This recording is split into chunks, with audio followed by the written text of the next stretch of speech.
Very pleased to be here. My name is Lucas Zarwell, and I'm an office director at the National Institute of Justice. I oversee the Office of Investigative and Forensic Science at NIJ. The NIJ is actually a leading funder of research and development and investigative and forensic sciences. And I think that's a key word here that we're going to be teasing out is investigative. We have to remember that, not as we use technologies in criminal justice, when they pass on to evidential, can be a litmus test for the strength or the sometimes just the acceptance of specific methods.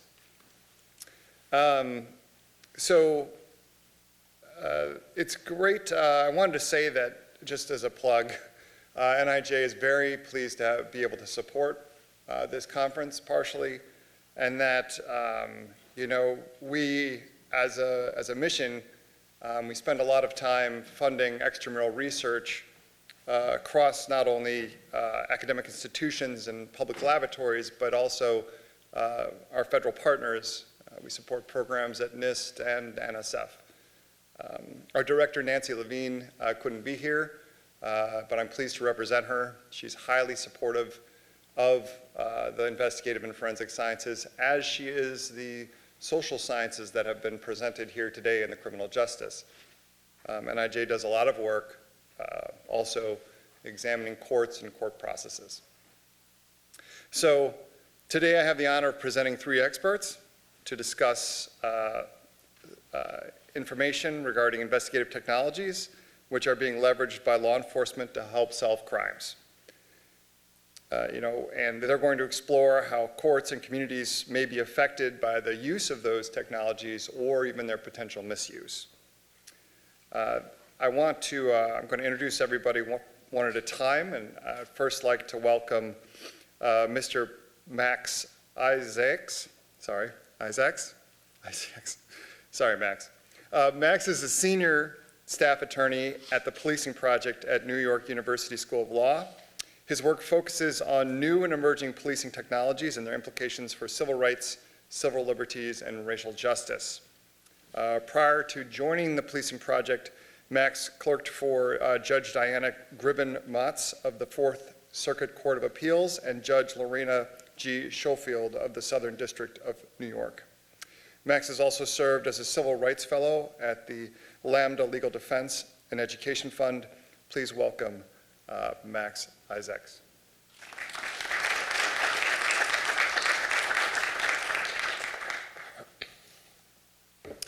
Hey everyone, my name is Max Isaacs. I'm a senior staff attorney at the Policing Project. The Policing Project is a nonpartisan center that works to make policing more transparent, equitable, and accountable. So I was asked to speak today about police surveillance and issues related to privacy and reliability. And I'd like to start with a story that some of you may have heard of. A woman was driving her SUV in Aurora, Colorado. And in the car were 4 children, her daughter, her younger sister, 2 nieces. And they were driving back from a fun trip to the nail salon. The next thing the woman knows, she's being pulled over by police. And the police surround her car. They hold the family at gunpoint. They order everyone, even the little girls, onto the ground. And the girls are screaming and just completely traumatized. Part of the reason this happened is because police were using a technology called automated license plate recognition, or ALPR. So ALPRs detect license plates, and they give an alert if a car has been flagged as wanted. So in this case, ALPR told police that the woman's SUV was stolen. In fact, it wasn't stolen, and had officers done some basic confirmation, they would have realized that the alert was associated not with an SUV in Colorado, but with a motorcycle in Montana.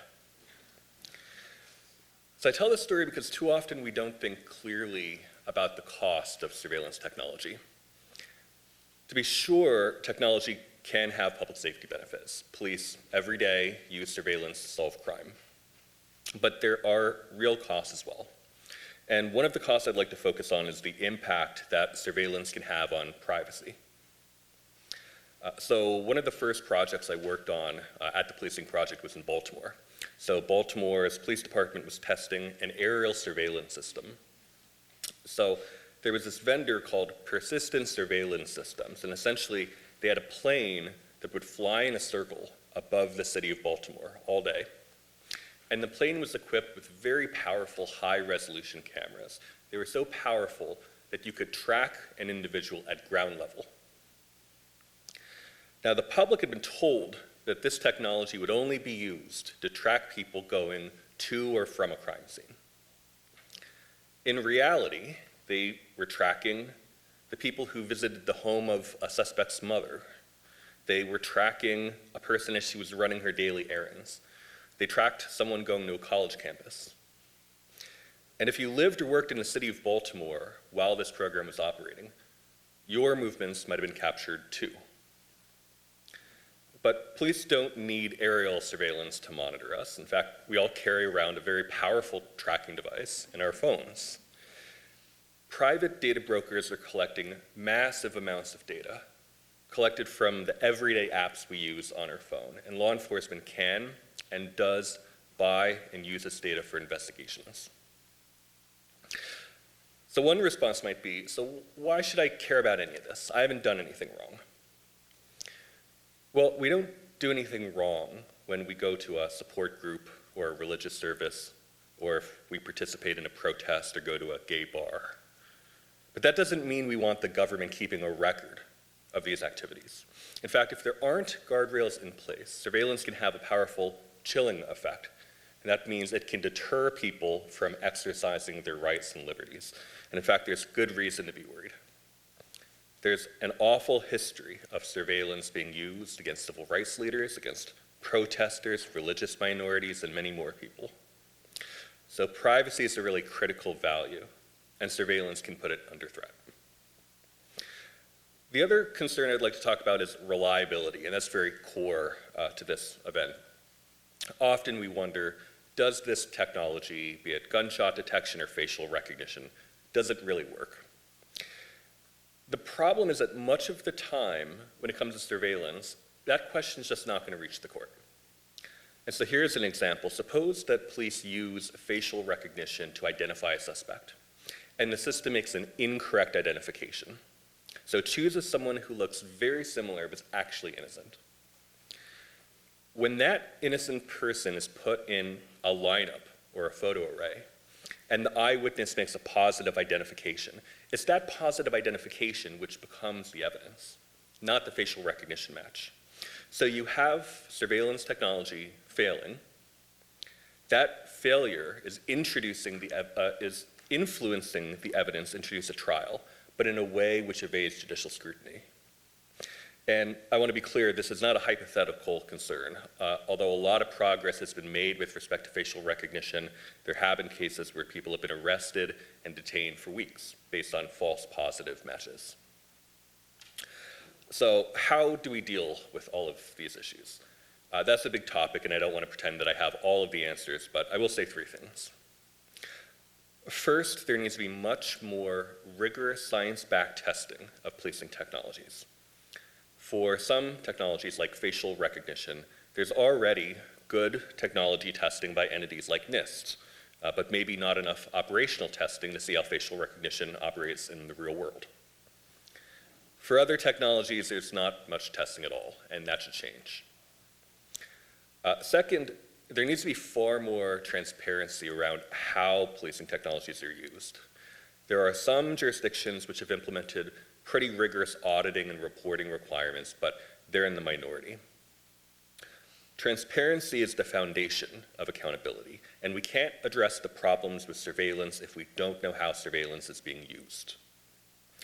And finally, what's urgently needed is public regulation of these tools. Too often when lawmakers regulate technology, they exempt law enforcement. And constitutional protections against surveillance are anemic at best. We can't afford to let surveillance technologies proliferate without meaningful checks and strong oversight. The stakes are too high for individuals in society. Thank you.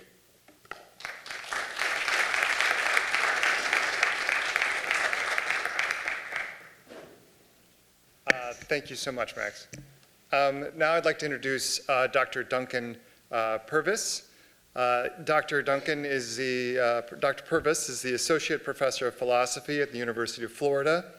He specializes in ethics, especially ethical issues concerning artificial intelligence and the treatment of non-human animals. Duncan's past work was on ethical issues related to autonomous weapon systems, and he now is working towards investigating the ethical dimensions of predicting policing algorithms which have been used to identify places and people at highest risk of crime. So please welcome Dr. Duncan Purves.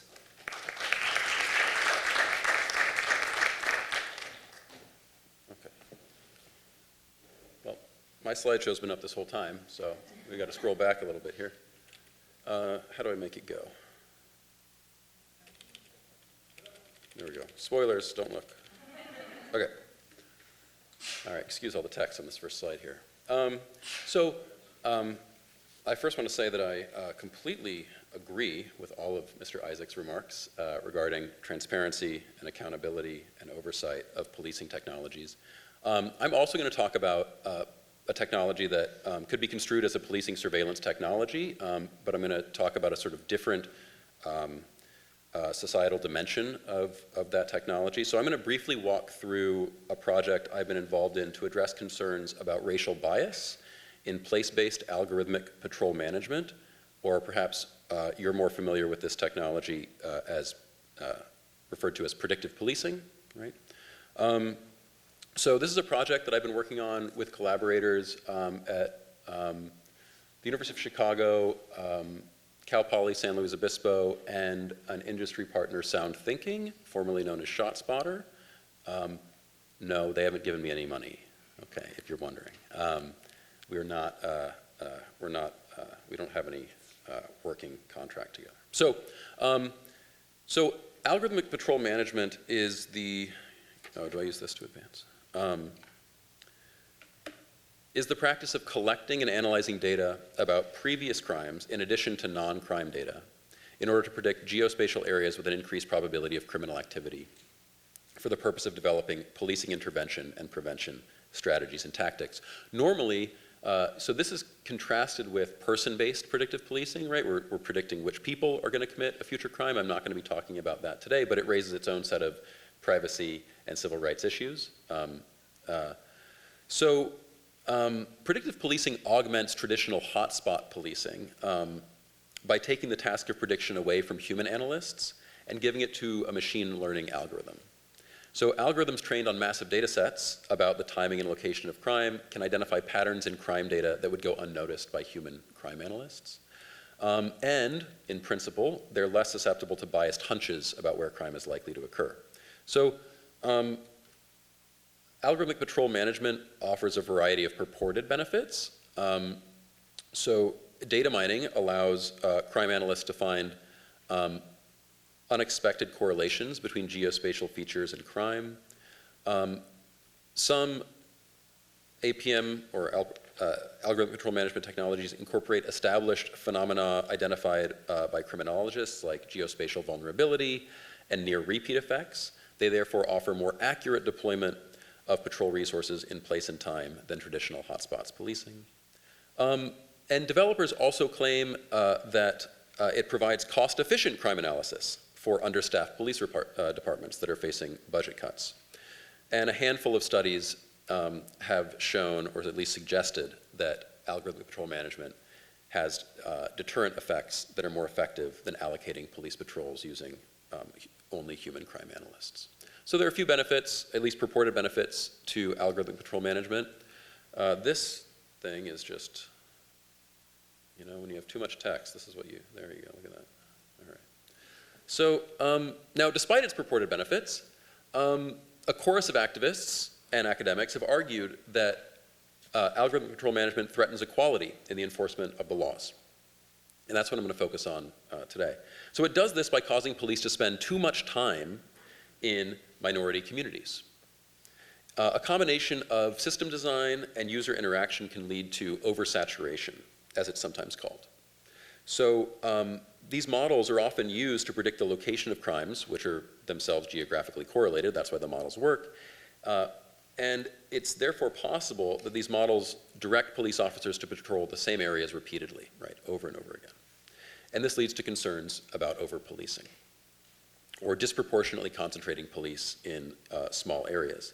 Now, any form of police oversaturation risks running afoul of the normative commitment to equality in the enforcement of the laws. It also threatens proportional policing by amplifying the police response to crime in an area beyond what is reasonable or called for. And furthermore, insofar as oversaturation leads to unwanted or excessive police attention, it can also threaten public trust. I have to click it again, that's right, yeah, there we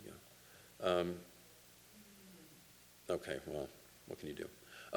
So algorithmic patrol management technologies can lead to oversaturation through a phenomenon often called a feedback loop, or a runaway feedback loop. So when arrest data are used to train a model, they reflect more than the incidence of crime at a location. Arrest data also reflect the concentration of police officers on patrol, right?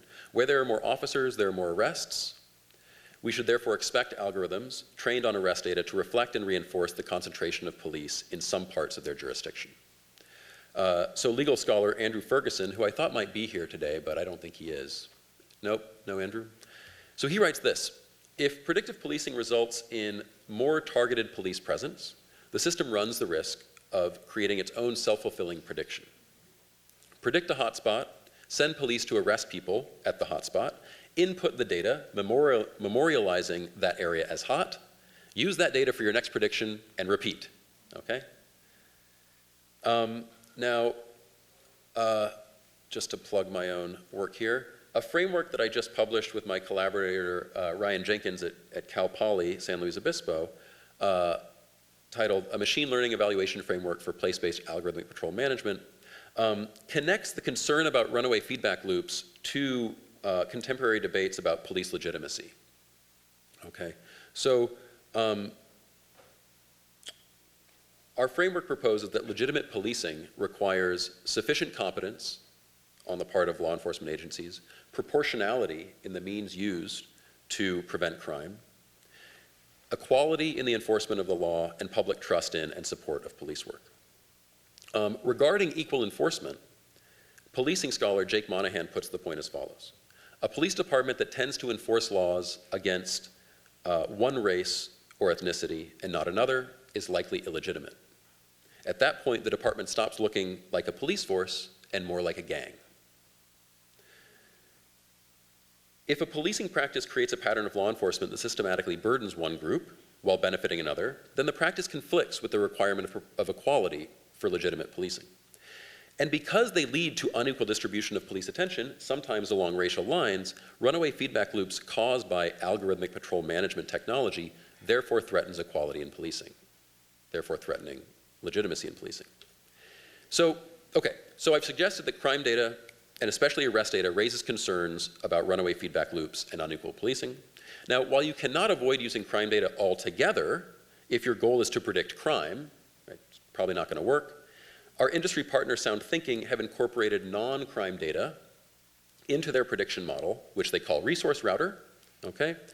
Now, some non-crime data, not all, but some, can help to avoid the concern about feedback loops insofar as they are not generated as a consequence of increasing police attention in forecasted high crime areas.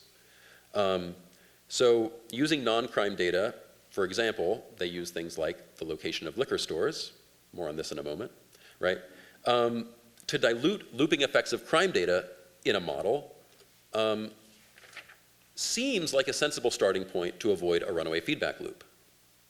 However, this raises a further concern. I think I saw some eyebrows raising as soon as I mentioned non-crime data and liquor stores. What if these additional data are themselves racially biased, right? It is not hard to imagine that in any given city, there will be correlations between specific spatial features and race, right? So again, Andrew Ferguson's remarks are illuminating. He says, and I have a quote up here, in many US cities, issues of race are bound up with issues of place. By law, practice, and custom, neighborhoods have been segregated by race and class. Targeting areas with foreclosures, for example, or places of multifamily dwellings may too easily correlate with poor areas, right? Okay, so to address concerns about racial bias, developers need a way to purge features from their model that demonstrate strong correlations with race. But this needs to be done without compromising the predictive value of the model. Okay, so in my remaining time, I will describe an iterative method my collaborators and I have developed to address this challenge. Okay, so for the set of all features used to train a model to predict the location of crime, this thing is just, okay, move that back up here. Okay, so you first measure the relative information gain to model prediction for each feature on which the model is trained. Now, this is a simplified example here. In fact, there are between 100 and 200 features used in the resource router model. There are 19 in this illustration. You then measure the association between each feature and race and ethnicity. So the y-axis is correlation with race, the x-axis is the information gain for each feature. You then eliminate all features that fall above a defined acceptable threshold of information gain over racial correlation. Okay, so that is, if it goes to the right of the orange threshold there, it's eliminated. Then you repeat step C, okay, until either all features with high association with protected class have been eliminated, or two, model performance has been compromised such that you no longer have acceptable accuracy. So in our model runs, unacceptable loss of accuracy was a 10% loss in AUC, area under the curve, from the previous model. Okay. Now we could argue about whether that's the right thing to use or not. But okay. So the figure here illustrates an oversimplified model with 19 features. The y-axis represents a feature's correlation with race. The x-axis represents the information gain that each feature contributes. Okay, so all the red dots fall above the acceptable threshold. So one key step in this process is to determine one's bias tolerance. That is, how much correlation you're willing to accept between a feature and race. The blue line represents the most bias tolerance. Okay, we're okay with the most bias if we accept the blue line. The red represents the least. I don't have time to say much about the choice of bias threshold, except that the choice of threshold is going to be somewhat arbitrary. Okay, it's not something you can get through merely a mathematical formula. It requires sort of deliberation. The threshold, whatever it is, should probably vary by cost of crime. That is, you might have a higher bias tolerance if the crime you're considering is a serious violent crime rather than, say, petty theft. And in practice, we found that permissive lines like the blue line here basically it eliminate no variables. So you need a fairly aggressive and strict threshold if you want to eliminate any features from the model. Okay, here's a very simplified illustration of the method. I'm over time, so I've got to move fast. But basically, the model prioritizes removing features that have high information gain and strong correlation with race. Okay, so for interpretability and performance purposes, the model should optimally consist of just a handful of features with high information gain and low racial bias. That is, you want them ideally very low on the y-axis and very far right on the x-axis. So our goal is to ensure that the model is driven by features with low racial bias, and that any features with moderately high racial bias are either cut from the model or are relatively unimportant for the model's predictions. Right? They offer very little information gain. And so what this shows is a stepwise process whereby you eliminate all features that have low gain and high correlation with race in case later on, after future iterations, they start to drive prediction. You eliminate all of those. And then what happens is, after this first round of feature elimination, this blue, oh, come on, give me the light. No light, okay. The blue dot at the top there, right underneath the threshold, what happens is its information gain increases. So it moves right. So it becomes more important in driving model prediction once you eliminate the other features. It is now beyond the threshold of acceptable ratio of information gain to racial bias. So now we cut that one, okay? because now it's driving the model too much, okay? And then after the next round, we have no features that surpass the threshold. Our model is happy, or we're happy with our model. We've eliminated features that have excess racial bias in relation to information gain, so a stop condition is met. Okay, so the big worry about this is that as you eliminate features, your accuracy is going to drop significantly, right? As you eliminate important features. What we have found is that this doesn't happen. In fact, you can preserve predictive accuracy across a variety of examples, burglary, gunfire, larceny. These are just multiple iterations, multiple steps so these are multiple iterations of feature removal in the model. What we find is that predictive accuracy is preserved through multiple steps. Okay, key takeaways. So this presentation illustrates proof of concept, not roof of concept, that for a technique to reduce racial bias in a real-world algorithmic patrol management technology while preserving predictive accuracy, feature redundancy is key to reducing bias while preserving accuracy. That is, you need multiple features in a model that essentially capture the same information, state some of those that demonstrate strong racial bias while preserving that informational importance. And there are no shortcuts. A variable's correlation with race varies between cities and precincts. So each precinct, each type of crime, and each ethnic or racial group will require its own treatment. You can't just do this one time and then apply it across all districts. That's all I've got. Sorry for going over time. Thank you.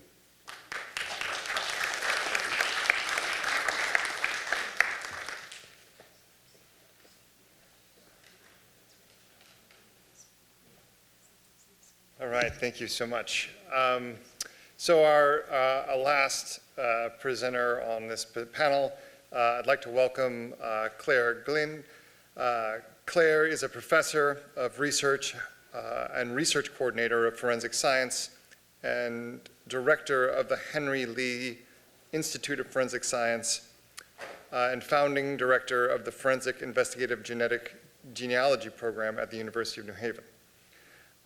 Dr. Glynn is also previously a practitioner working in forensic biology in the UK at Eurofins, which was, if any of you can remember, formerly named LGC Forensics in Oxfordshire, England. So please welcome Dr. Claire Glynn.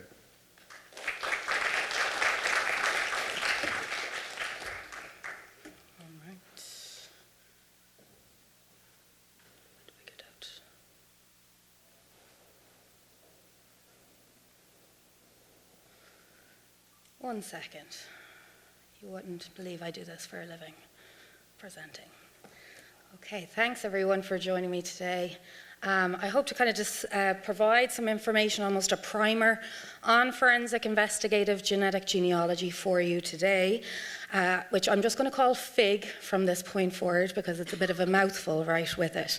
But for me, having been, as Lucas said, a practitioner in the field for quite a number of years and now also a professor, forensic DNA has essentially been what my entire professional career has focused on. However, in my personal life, genealogy has been a passion of mine since I was a young child. I built my first family tree when I was 8 years old. And I utilized genetic genealogy myself for many years as a hobby because I'm actually adopted and I wanted to figure out my own biological parentage, which I did. So whenever the use of genetic genealogy in criminal investigations came about 5 years ago, it was almost like my two worlds collided, my professional career and my personal interest and hobby. I really, really wish I had been the one to think to utilize this. I really should have. It's kind of embarrassing that I didn't, but I'm glad that somebody did. So if I think about my entire life, it's perhaps a coincidence that I was also born in the year, hold on, it's not moving forward. Oh, I have to tap the thing. There we go. So Sir Alec Jeffreys made the discovery of forensic DNA fingerprinting in 1984, which by no coincidence, I believe, is the same year I was born. And following that, it was just in 2 years later that the first conviction using DNA evidence was achieved in the Colin Pitchfork case over in the UK. And if you know anything about this case, you'll know that there was a young man, Richard Buckland, in this case, who was charged for the rape and homicide of those 2 young girls, and most likely would have been convicted had DNA evidence not identified Colin Pitchfork. Jump forward a decade or so, or 8 years or so, we started to implement further more advanced DNA markers, which we still utilise today with our short tandem repeats. And then it took us a little while to get a DNA database actually up and running. The UK was before us, but our CODIS one here in the United States started in 1998.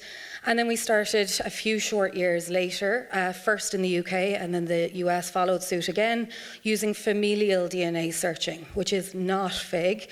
It is using the CODIS DNA database and STR markers to be able to identify parent-child matches or sibling matches, full sibling matches. Now, I skipped quite a number of years there, jumped a few decades, because there's too many advances in the forensic DNA world or industry to have occurred to name each one individually, but being able to utilize DNA for things like physical appearance prediction or resolving these very complex mixed DNA samples.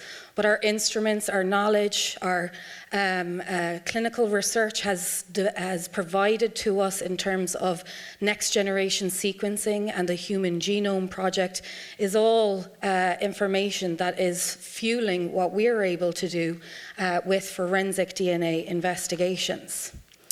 So I mentioned earlier when my 2 worlds collided, it was April 25th, 2018, whenever I saw on the news that the Golden State Killer had been identified as prime suspect after evading capture for nearly 43 years.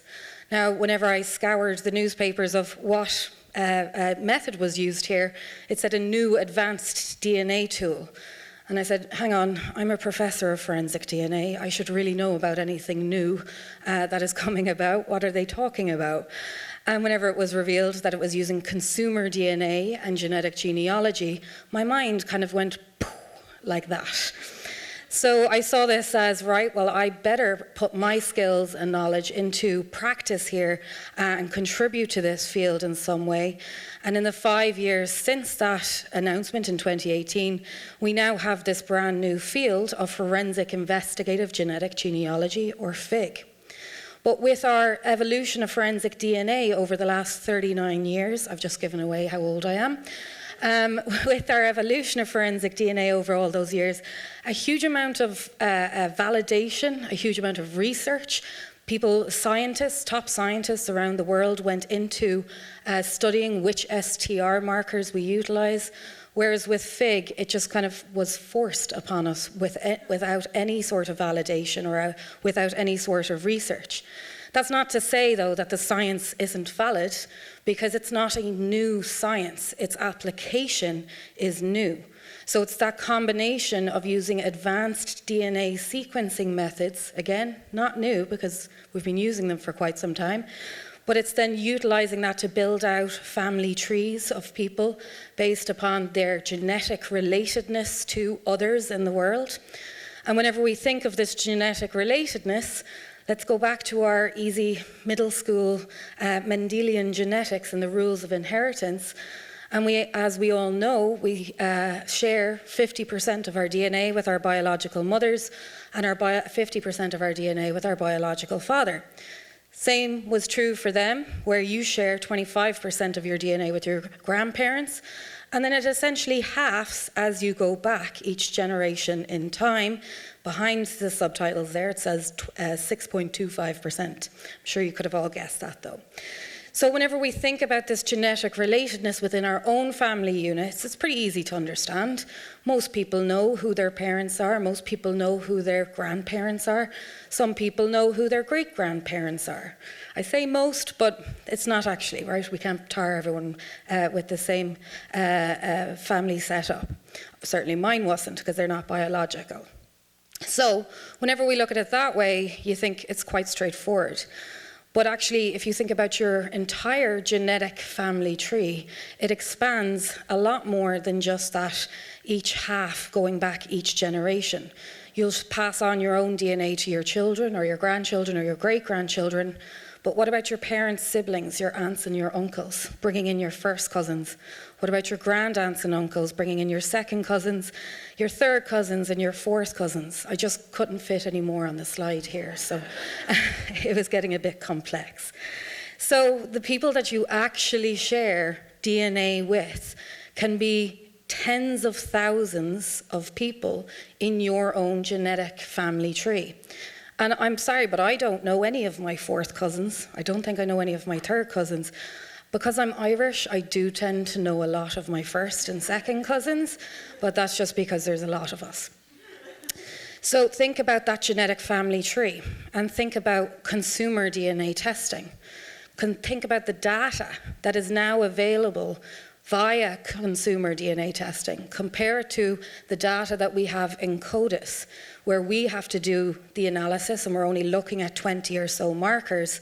But here, there's actually a whole mountain. I can't even put into a concept of how much data that actually exists in terms of the public actually paying for the sequencing, which is great. We don't have to cover it.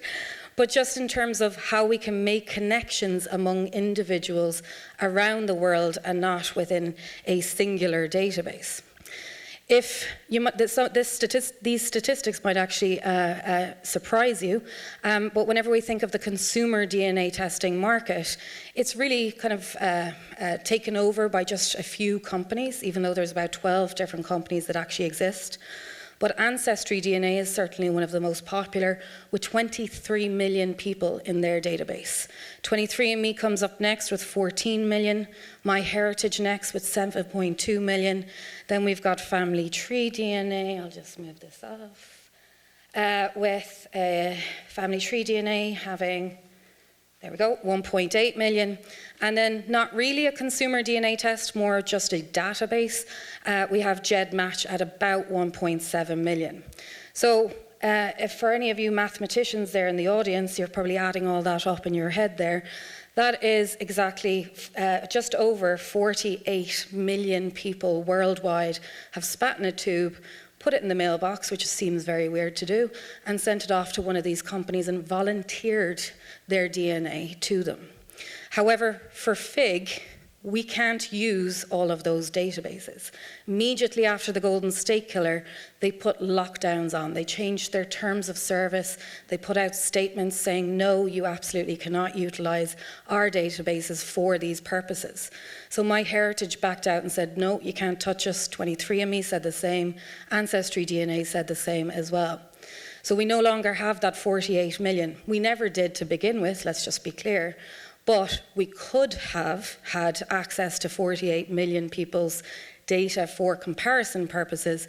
Instead, we just have Family Tree DNA and GEDmatch. So that number suddenly shrinks to just about 3.5 million people that are in forensic investigations it could be compared to.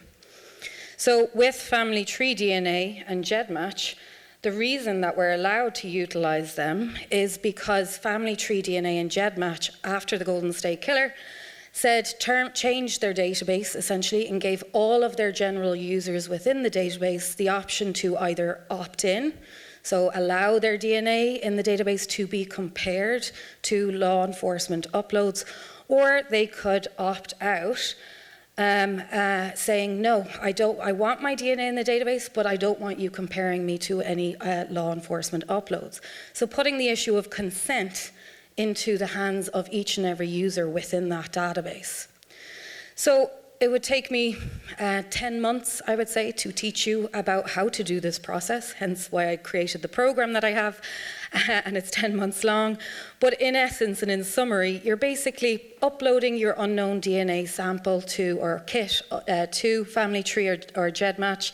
You're identifying in there who they share some DNA with, oftentimes distant cousins, third cousins, fourth cousins, and then you're using public genealogy records to build out their family trees backwards in time till you reach this most recent common ancestor, to then build it forwards in time, hopefully reaching a potential candidate identity.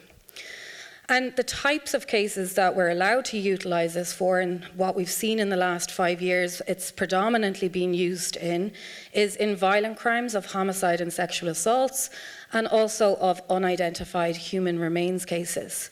We've also more recently seen it being attempted, at least, in mass disaster investigations, and we've seen some success in just a handful of cases so far in post-conviction testing. But despite us not really having a standard operating procedure or a roadmap and it kind of coming out of nowhere, this method has had an incredible impact in the last 5 years. Between just 2018 and 2023, over 600 cases of violent crimes and then also unidentified human remains have benefited from the use of FIG in them to generate that investigative lead, which then always needs to be confirmed with our regular DNA process. So when we think of that 1984 to 2023, a lot has happened, right? And we've had new advances and new methods come about with extra knowledge gained over the years. And forensic DNA has certainly become the gold standard in forensic investigations. But forensic DNA analysis itself didn't become the gold standard by accident. It became the gold standard because of an immense amount of training and education, method validation, legislation to protect it and to protect the public. We ensured with regular forensic DNA analysis that there was genetic privacy existing there and standards and best practices, and we've certainly had a lot of oversight and auditing as well over the years. What we need now is the same criteria and same oversight and auditing and training and education, but for FIG, so that those that are utilising it are doing it responsibly and ethically and to a high standard and a forensic standard, so that it will meet criminal justice standards when it reaches the courtroom. We've seen a couple of new laws be passed in the last couple of years. Maryland was the first one to pass a bill and now a law in place for governing FIG. And also Utah has been more recently, earlier this year, they passed one as well. These bills are good efforts to start something, but there's some lacking of protection in them also. There's nothing about what do we do whenever we're utilising whole genome sequencing. Whenever this is this person's entire genetic code. It's not really the entire genetic code, but it's a large portion of it. And it contains very sensitive medical information, phenotypic information. And if we have private companies generating this, how are we ensuring what they're doing with that genetic data after we solve our crime? How are we ensuring the chain of custody of data? We're all very well used to the chain of custody of physical evidence, but whenever it's a data upload and download to public or private sites and databases, we need to have better protections in place to protect this exceptionally sensitive data. With regards to the genealogical records, though, I will say, building out those trees backwards in time, that's all publicly available information. You wouldn't believe the amount of information that's out there on each and every one of you, and how you could piece your own family tree together with just some Google searching of those records. But whenever it gets to the courtroom, and if we're turning over those family trees that we have built, which, just for clarification, I believe we should be turning over everything and documenting everything, how do we protect the innocent people in those trees? Because if their names are released out to the media, we've already seen it happen, they become harassed by the media. So they're suddenly involved in an investigation that they never asked to be involved in. They're simply involved in it because they're related to somebody. The last thing that I'll say, because I'm going over time as well, is we couldn't do any of this work. We couldn't solve those 600 cases or assist those 600 cases in the last 5 years and utilize FIG so successfully without the people in those two databases that we're allowed to use, Family Tree DNA and GEDmatch. They're volunteering their DNA, essentially. They're opting in. They're saying, sure, I'm gladly turn over my DNA and allow you to compare it to mine if it helps. Mine is in every single database. But we have to maintain public trust because we need them in those databases and we want more to upload to it, but only for its use to be done responsibly and ethically. So in order to maintain that public trust, we have to act responsibly and ethically now and have rules and guardrails in place to ensure that happens. We have to have that balance between protecting public safety by identifying perpetrators of violent crimes, but we have to also remember that our public and their individual privacy is equally as important. And I believe this can be achieved by having the guardrails in place and making sure that we have the responsible and ethical use of this tool. That's my contact info in case anyone doesn't know how to use Google. There you go.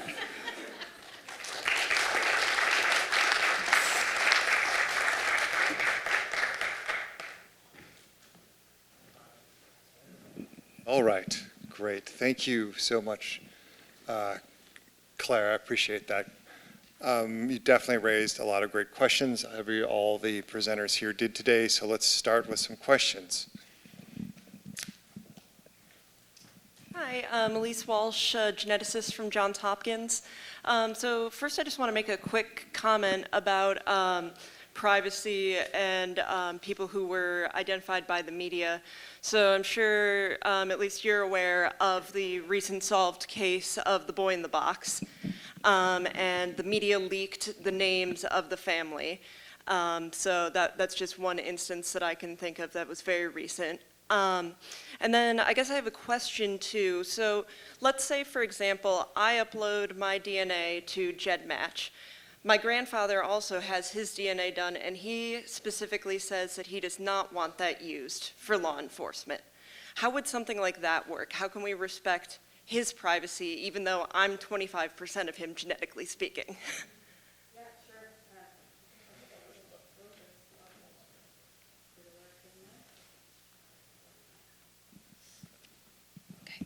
Thanks. Sure.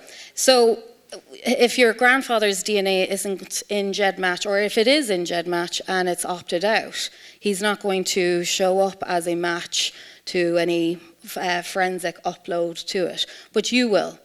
And really, your grandfather's DNA isn't in play at all, but your grandfather will be in play because ultimately there's going to be some obituary out there or census record that will name your grandfather as your grandfather. So in that particular case, let's say you're a match in one of my cases, and I go and search you out and try and verify, have I got the correct person here? And then I'm trying to build your family tree, maybe even on your Facebook page or something. You have posted happy birthday grandpa for his 60th birthday or something. You've probably even given me his date of birth just by doing that. So now I'm building him into the case. So whenever people talk about, oh, well, my ancestors haven't opted in, how do we get their consent? My answer to that is, so are we going to make illegal obituaries, death announcements, census records? Are we going to put all those into lockdown and they're not available to the public? Birth records, death records. Even one of my most useful sites that I use, and it's going to sound very morbid, is called findagrave.com. And I'm searching graves and their gravestones across the world. So are we going to no longer put people's information on their gravestone because of privacy? So it's really outside of the scope of DNA when whenever you think of FIG and building these family trees, it's taking pieces of puzzles of public information that exists. And we can't put it all on lockdown unless, I don't know, we turn into one of those other countries. Well, we don't want to do that. So please, your question. This is the final question. I apologize. We are running out of time. So please, go ahead. Hi, I'm Tiba Brown. I am the Forensic Science Policy Specialist from Innocence Project. My question is for Dr. Purves. Is that how you pronounce it? Purves. Okay, awesome. I'm not Purves, sure. yeah. Okay, I'm not sure I fully understand your bias elimination or perhaps minimization model. But if I do, then my Okay. question will make sense. All right, I'll do my best as a non-statistician. Okay. What are some of the features that you found that are associated with high racial bias, and what are some of the ones that are associated with low racial bias? Yeah, so I mean, there are, so again, it's gonna depend on, right, the jurisdiction we're talking about. It's gonna depend on the city. My understanding, I don't think I remember all 200 features that Sound Thinking uses, but some of the things that they do use sort of census information, right? And things like average household income, things like that.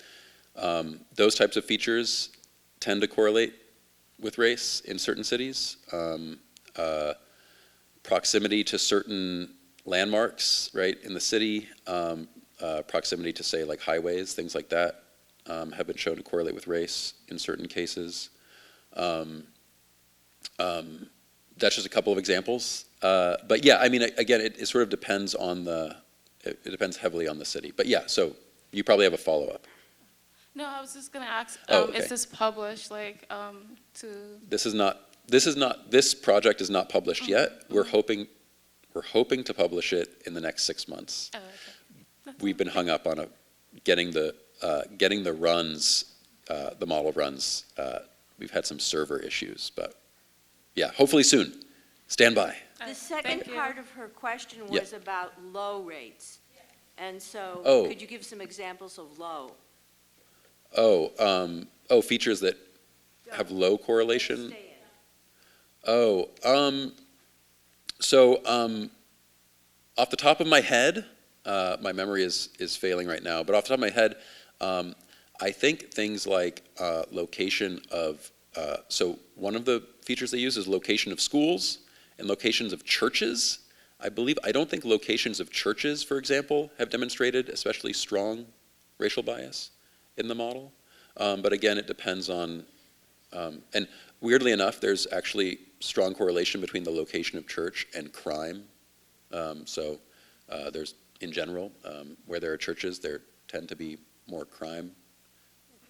Don't ask me why. This is good insider information. Yeah. So watch out. Yeah. Thank you. That was an excellent question. I actually had that one myself, so I really appreciate that question. Thank you all so much for taking the time to present and be here today. We'll just get ready for the next section. Thank you.